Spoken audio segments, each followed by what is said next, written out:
I want to send my warmest regards to we, the young people of Europe, the meeting where you are mirroring the European Parliament and you are experiencing a bit of what we are doing every week, every month in the activity of the parliamentarians of Europe in Brussels and Strasbourg. In fact, I'm recording this video message for you on a day of an extraordinary plenary meeting that happened due to the outcome of the UK referendum.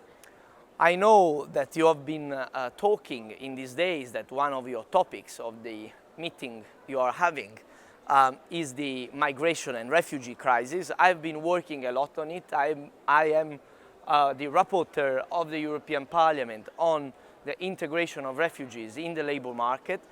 My report will be approved, hopefully, next week in the plenary of July.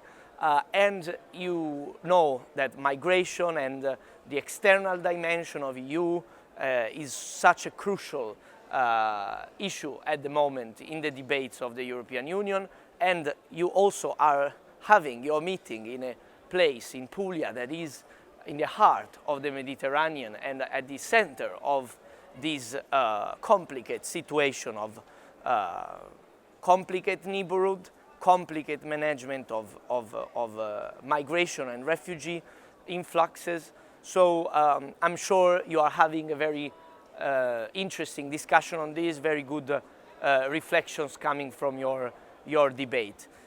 As I mentioned, I am recording this video message that is my greeting, my salute, my support for the initiative from the plenary meeting that we extraordinarily had today to debate UK referendum result. I just want to make a few reflections on this, on Brexit for your debate, for your interest. I was myself in London the day of the vote. I went there after Brussels mini plenary that we had just a few days ago, in fact. I went myself to London because I was an Erasmus student in London. I'm really attached to the city, to UK itself as a European country. Unfortunately, the British people chose differently, even if we know that Scotland, Northern Ireland, London have chosen differently. And in fact, today also in the plenary, we had colleagues from Northern Ireland and Scotland that were underlining this a lot. And this will be a big constitutional crisis because part of the United Kingdom, parts of it are have clearly expressed their will not to leave the European Union. So in this critical moment, we approved as European Parliament a resolution that advocated for a few crucial issues. One is that the exit procedure, the receding from the European Union by UK starts swiftly, we say immediately, through the Article 50 of the treaty.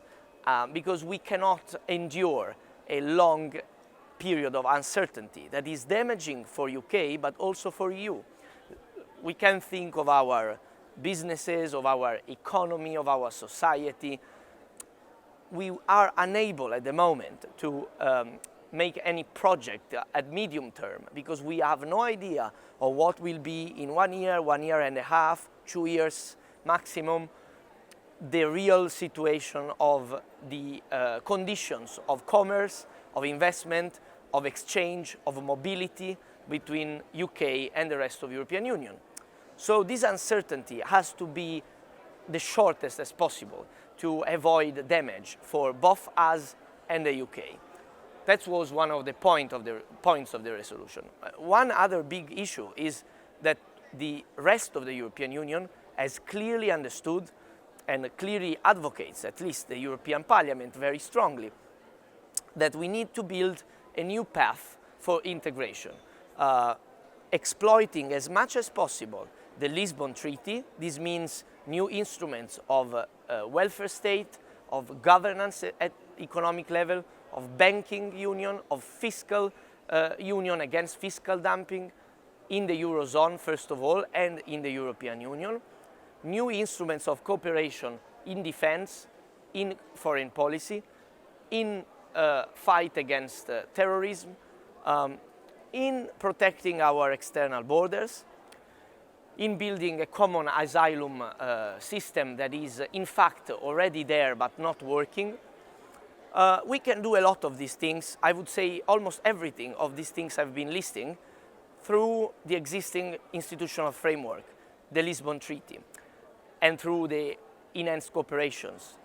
But we also need to put in place, and we say it in the resolution, a prospect of treaty reform, of change of the treaties of the European Union, so that we can build a core federal union that can be an avant-garde of change and of transformation at a new level of commitment to investments, of infrastructure development, of foreign policy and defense to an extent that is not possible with the Lisbon Treaty. So we must do as much as we can with what we have, but also build a roadmap to change the institutions.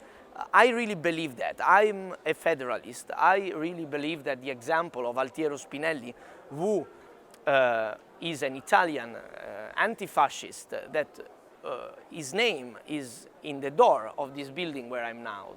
This building of the European Parliament, the main one, is named after Altiero Spinelli, one of the founding fathers of the European Union.